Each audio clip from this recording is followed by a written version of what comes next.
The cardboard box on my desk felt like a tombstone. 30 years, and this was the eulogy. Across from me sat Chad, a slick 20-something in a suit that cost more than my first car. He was from Nexus, the corporate sharks who just swallowed us whole. "Arthur," he began, his voice dripping with feigned sympathy. "As part of the Veridian-Nexus integration, your role as systems architect has been identified as redundant." Redundant. The word hung in the sterile Seattle air. I built the very digital fortress he now claimed to own. I just nodded, slowly placing my old coffee mug into the box. They didn't know it yet, but they hadn't just fired me. They just handed me the keys to their destruction. I walked out of the Veridian-Nexus tower into the gray Seattle drizzle, the box of my life feeling impossibly light. 30 years. I wasn't just some legacy employee. I was the ghost in the machine they now thought they owned. Back when Veridian was just 3 guys in a garage with a dream, I was the one weaving the digital tapestry that became their flagship data management system. I called it Dataless, a fitting name. It was a labyrinth of proprietary code and custom hardware protocols, a fortress so secure that only its architect held the true master key. It wasn't arrogance, it was security. Every critical function, every disaster recovery protocol was hard-coded to a unique, biosynced authorization sequence. DOM may lam nam sequence. Chad and his slick Nexus crew saw an old system to be streamlined. They didn't see the soul of it. They didn't realize that in firing the architect, they'd just bricked their billion-dollar acquisition. I set the box on my kitchen table, the silence of my apartment a stark contrast to the storm brewing in my chest.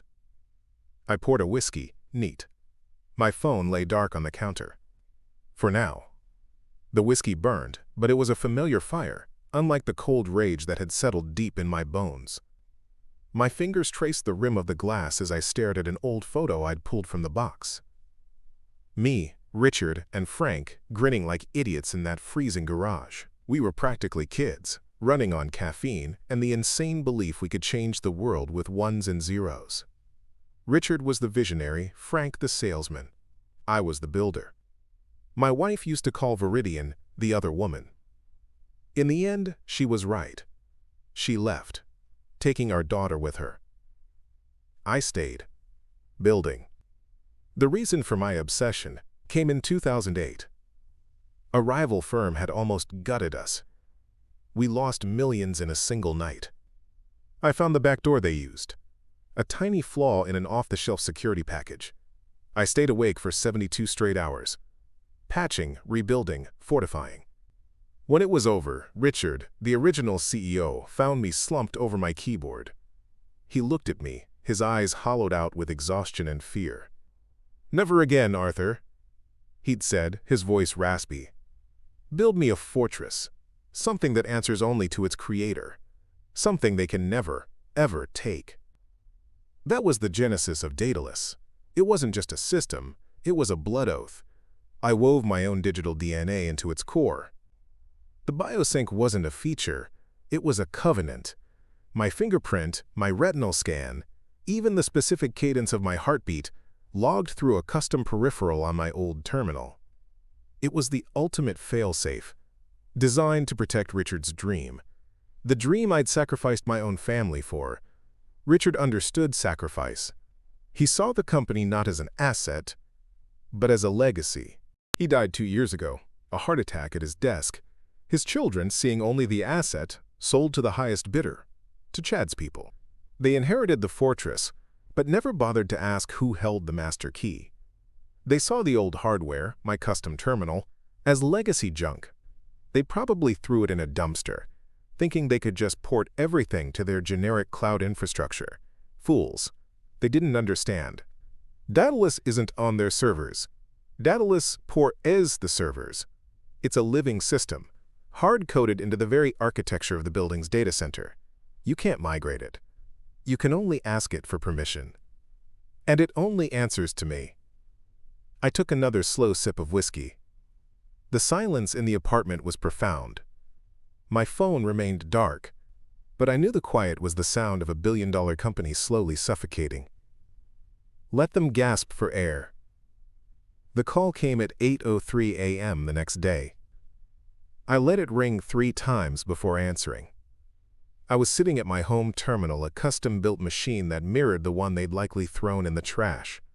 On my screen, a cascade of red text scrolled endlessly. Access denied. Authorization failed. System integrity compromised. It was beautiful. Arthur? It's Sarah. From Tier 2 support. Her voice was a frayed wire of panic. God, I'm so sorry to bother you at home, but nothing's working. Sarah was good people.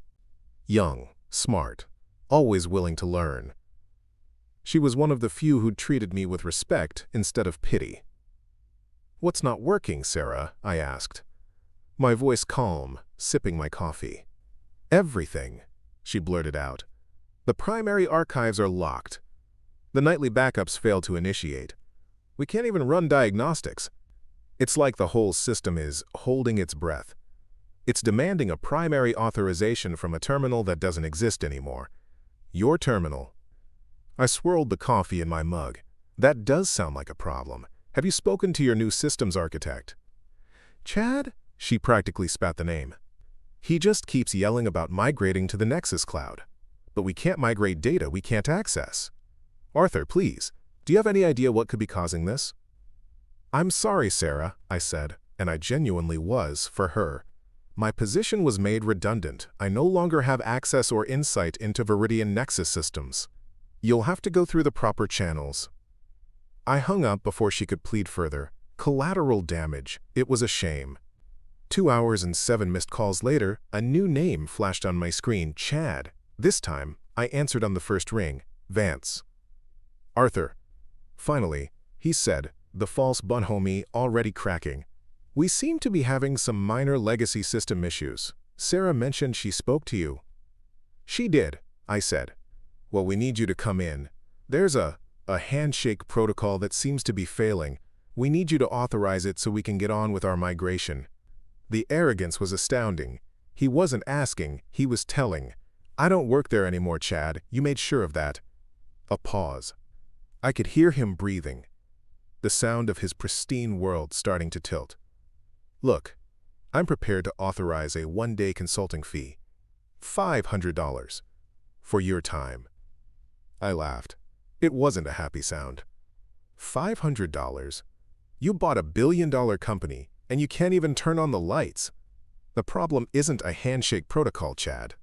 The problem is you inherited a fortress, and you threw the king out of the castle. What are you talking about? He demanded, his voice rising. I'm talking about Daedalus, I said, letting the name hang in the air between us. It's not a legacy system. It's a vault, and I designed it to recognize its master. It seems it doesn't recognize you. The silence on the other end of the line was deafening. The sound of dawning horror. What do you want, Vance?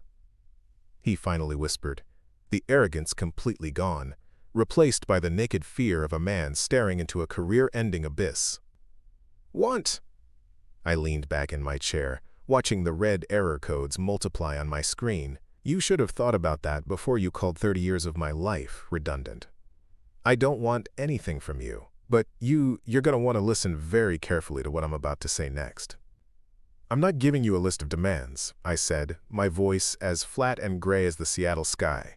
This isn't a negotiation, this is an education.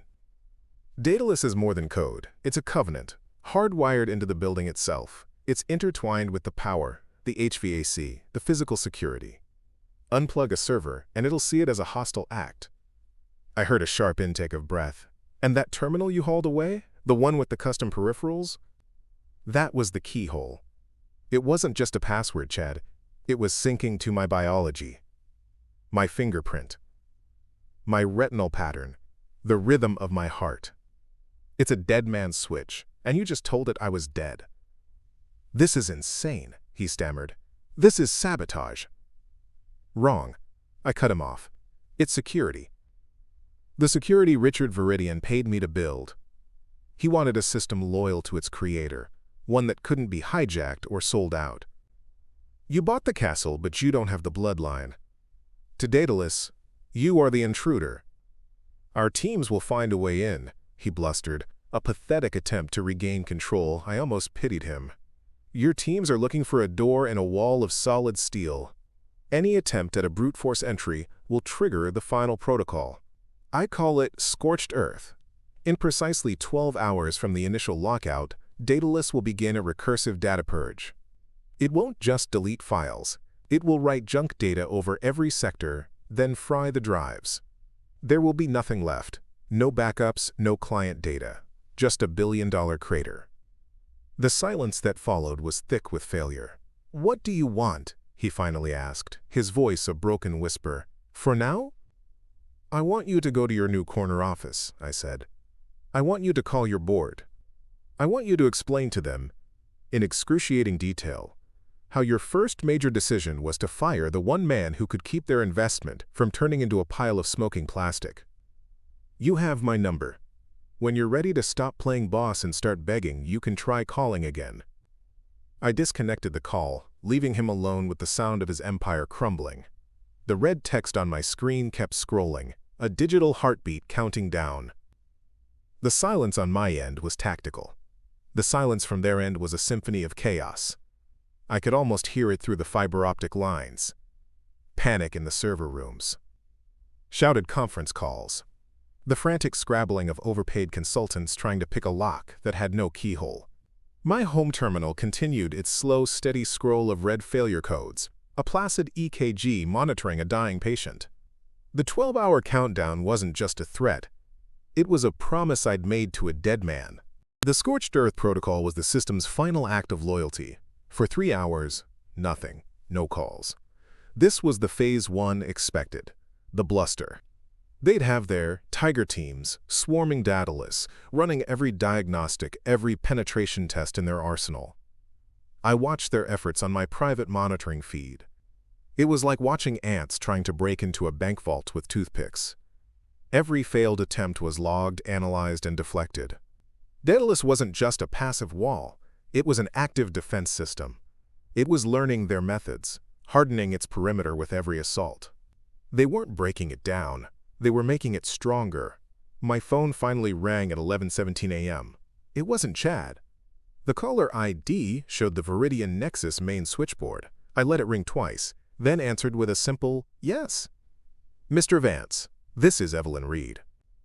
The voice was calm, measured, and layered with the kind of polished steel that only came from a corner office on the top floor. She was the CEO of Nexus, the architect of the buyout. Chad was just a foot soldier.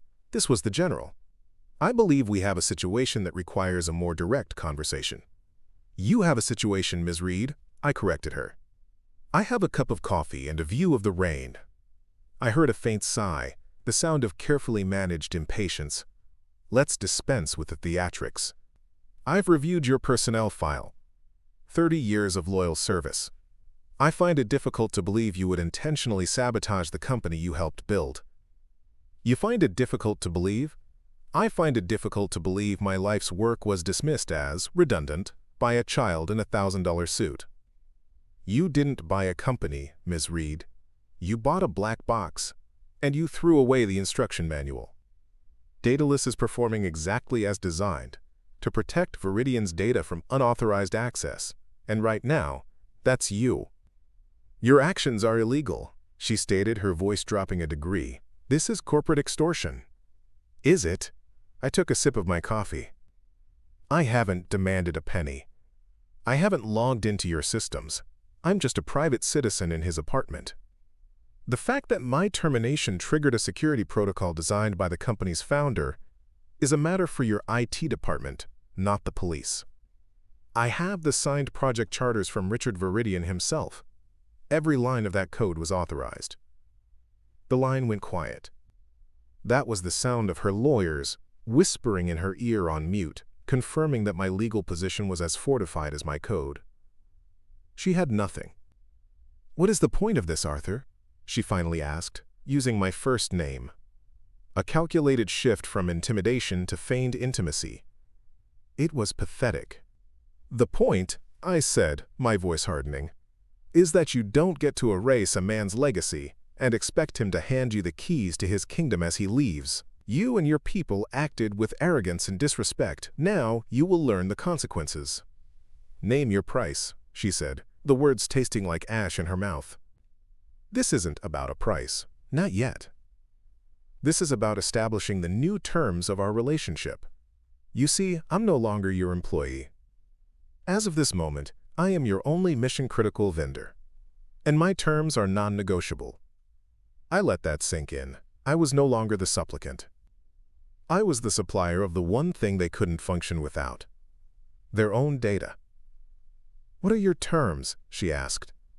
The steel in her voice now brittle. First, you're going to pause the scorched earth protocol. It gives you some breathing room. A flicker of relief in her breathing. How? I'm not coming in. I'm not giving you a password. My first term is a demonstration of your compliance. You are going to make a public statement. An official press release, posted to the Veridian-Nexus homepage and all your social media channels. It will state that the termination of Arthur Vance was a catastrophic error in executive judgment. It will state that my position, far from being redundant, is essential to the company's continued operation, and it will be personally signed by your head of integration, Chad. The silence that followed was so profound I could hear the faint hum of my server rack. I had demanded public humiliation, a corporate bloodletting. That's absurd, she finally said, her voice tight with fury. Is it? You have an hour to post it. The clock is currently at 8 hours and 43 minutes until total data extinction. You can debate the absurdity of it with your shareholders after your billion-dollar acquisition has been wiped from existence. If I see the statement, I will remotely issue a 24-hour stay on the Scorched Earth Protocol. 1 hour, Evelyn. Then we can discuss my consulting fees. I hung up the phone. I didn't need to hear her response. The ball was in her court. On my second monitor, I brought up the Veridian-Nexus homepage. It was a sterile, corporate page full of smiling stock photos and meaningless mission statements. A monument to the very arrogance that had led them to this moment. I leaned back, took another sip of coffee, and started the 1-hour timer on my screen. Let's see how much a CEO's pride was worth. The 59 minutes that followed were the longest of my life. I didn't move from my chair. I just watched the timer on my screen count down, and the static Veridian-Nexus homepage. Each second that dripped away felt like a hammer blow. Pride is a powerful thing in the corporate world. It's the currency of CEOs and VPs. I was asking Evelyn Reed to declare bankruptcy. I watched the final minute begin to evaporate. 50 seconds. 40. I felt a cold knot tighten in my gut. Maybe I'd miscalculated. Maybe she'd let it all burn just to avoid the humiliation. 30 seconds. My finger hovered over the command line to re-engage the protocol manually. Then, at 22 seconds remaining, the page blinked. It refreshed. And there it was. Under the bland corporate logo, a new headline, Statement Regarding Systems Integration and Personnel. My heart hammered against my ribs. I read the words, and a slow, grim smile spread across my face. It was everything I'd demanded. A catastrophic error in executive judgment. Position, far from redundant, is mission critical. Sincere apologies to Arthur Vance. And at the bottom, the digital signature that sealed his fate. Chadwick Myers, head of integration. They had blinked. They had chosen survival over pride. As promised, I turned to my own terminal. My fingers flew across the keyboard, typing a string of encrypted code, a digital lullaby I had composed years ago for just this contingency. It wasn't a fix. It was a temporary sedative, a stay of execution. I hit enter. On my monitor, the endless cascade of red error codes flickered, died, and was replaced by a single pulsing line of amber text. System standby. Protocol paused. T-minus 23 hours, 59 minutes, and 59 seconds. I had given them a day. The phone rang precisely 1 minute later. Evelyn Reed. The statement is up, she said, her voice devoid of any emotion. It was the sound of utter defeat. I saw, I replied, leaning back in my chair. The clock is paused. You now have 24 hours to prevent your company from becoming a case study in corporate negligence. Are you ready to discuss my consulting terms? We are, she said. Good. Because they are not a discussion. They are a list of my requirements, non-negotiable. I took a breath. First, my compensation. I will be retained on a 5-year contract. My fee will be 5 times my former salary, paid quarterly.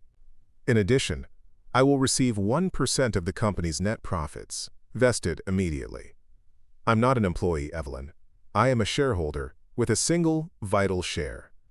I could hear the sharp intake of breath on the other end. I didn't give her time to argue.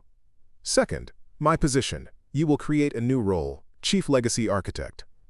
I will have full, autonomous control over the dataless system and all related hardware. I will report directly to the board, not to any department head. My decisions regarding the system's security and integrity are final. I let that one hang in the air for a moment before delivering the final blows. Third, personnel. Chad is to be terminated, effective immediately. His severance will be $1 for services rendered in highlighting critical system vulnerabilities. I want his access revoked before we finish this call. Furthermore, he will be the one to personally deliver the box of my belongings, which I assume is still in his office, to my new one. You can't be serious, she whispered, the composure finally cracking. I have never been more serious in my life, I said, my voice like ice. Which brings me to my final term. The custom terminal from my old office. The one your people threw out like trash. You will find it. I don't care if you have to personally sift through every landfill in King County. It is to be retrieved, restored, and reinstalled. If it cannot be found, your engineers will build me a new one to my exact specifications, no matter the cost. Until then, I will be working from home. These are the terms. You have 24 hours to draft the contract and wire the first payment. If they are not met in full, Scorched Earth resumes on schedule. The silence on the line was thick with the weight of my demands. I hadn't just asked for my job back. I had remade the company's power structure with myself at its center. I had demanded not just compensation, but tribute. Not just a job, but a throne. Your life's work was made, redundant, Evelyn, I said softly, twisting the knife. Now you know how it feels. The clock is ticking. I ended the call, leaving her in the silent ruin of her authority. The amber text on my screen pulsed, a steady, patient heartbeat. The heartbeat of a system that knew its master had come home. The contract arrived in my inbox 7 hours later. It wasn't a document, it was a surrender treaty. Every term, every demand was codified in precise, sterile legalese. My new title, my autonomy, the obscene salary, the 1%. 5 minutes after I digitally signed, a banking notification confirmed the first wire transfer. The number had enough commas to look like a typo. It was the financial component of my victory, clean and cold. But the part one truly savored was yet to come. At 5 p.m. on the dot, my doorbell rang. I opened it to find Chad standing there, looking like a ghost in the gray evening light. The slick suit was gone, replaced by a wrinkled dress shirt that seemed too big for him now. His face was pale, his eyes hollowed out. He was holding my cardboard box. He tried to speak, but the words caught in his throat. Arthur, You were just doing your job, Chad, I said, my voice calm and even. I held out my hands. Now you're doing this one. His shoulders slumped in defeat. He couldn't even look at me as he pushed the box into my arms. The very symbol of my dismissal, delivered back to me by the architect of my supposed obsolescence. It was the most satisfying handshake of my life. He was a man who had flown too close to the sun, and I had just handed him the bill for the melted wax. Is that everything? I asked. He just nodded, a broken man on my doorstep. Good, I said, and closed the door in his face. I walked back to my terminal and set the box down. It felt heavier now, weighted with vindication. On my screen, the amber text pulsed, a steady digital heartbeat. Nice. System standby.